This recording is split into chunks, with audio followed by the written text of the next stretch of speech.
Hey guys, welcome back to my channel. Thank you for tuning in. My name is Tofumi and I'm the creative director of Aweloa. In this video, I'm going to be showing you how to draft a simple skirt pattern.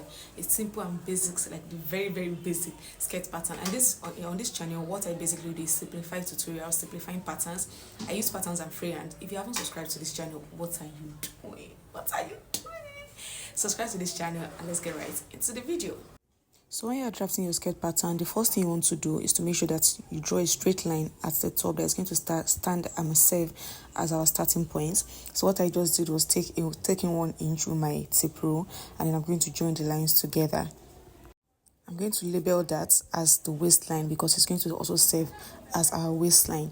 And the next thing I'm going to do now is to take in the length of the skirt.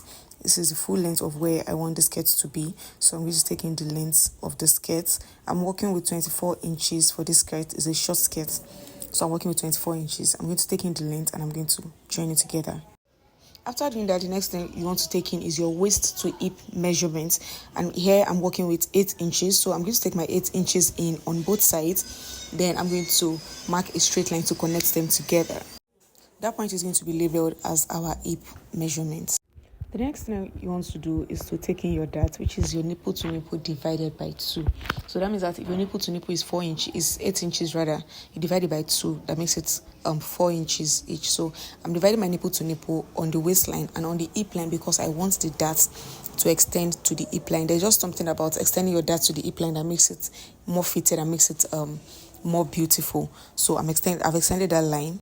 What I'm going to do now is to take in my dart allowance, which is ½ inch on both sides. So I'm taking in ½ an inch on the left side and ½ an inch on the right side. And I'm going to connect both of them to meet the dart line on the hip line. Remember that I said that this dart is extending to the hip line. So you're going to now connect it to the hip line. Now that I'm done with my dart, I'm going to go ahead and take in my waist measurement. Waist measurement divided by 4. I'm working with 28 inches, so that means I divided by 4 is going to give me 7 inches. Then now I'm going to return the dart allowance that I've taken. So I took ½ an inch on both sides. That makes it 1 extra inch. So I'm going to add that 1 inch to the 7 inches that I already have. Then I'm going to move on to my hip and do my hip measurement divided by 4 also. I'm working with hip measurement divided by 4, which is 9 inches. So I'm going to go ahead and mark that on my hip line also. Now for the lower part of the skirt, that is where my length is, to make it a bit more fitted, what I'm going to do is deduct 1 inch from what I have on my hip. What I have on my hip line is 9 inches, so I just did 8 inches, which could also mean that I replicated what I have on my waist at the lower part of the skirt. Do you understand it? Please, if you have any questions, don't hesitate to send me, to drop a comment if you have any questions. So now I'm going to connect them together. Starting from the waist to the hip, I'm just going to forgive what I'm doing, just ignore what I'm using, the instruments I'm using. So I'm going to do it from the waist to the hip first, then more or less like a straight line from the hip line, because the hip line to the lower part is not all that curved as opposed to the waistline to the hip line. So from the hip to the lower parts, I'm just going to make a straight line, and this is what we have at the end of the day. Can you see? This is what our skirt looks like. Now for the back pattern, the only thing you just do is to add your zipper allowance, and it's as simple and as easy as that. If you find this video helpful, please drop a comment and let me know in the comment section.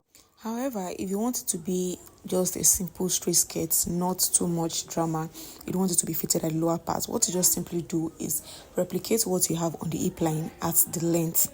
So remember that I said that if you want it to be fitted at the lower part, you can just deduct 1 inch or replicate what you have on the waistline at the length line.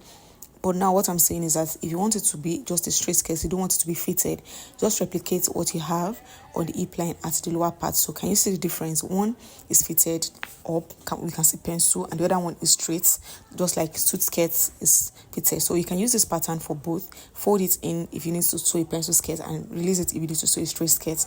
It's still the same method. If you want to use it for the back pattern, just add your zipper allowance on both sides, on one side sorry, on the zip side, and that's all. And then you add your extra allowance on the fabric as you want it. See you guys in my next video. Bye.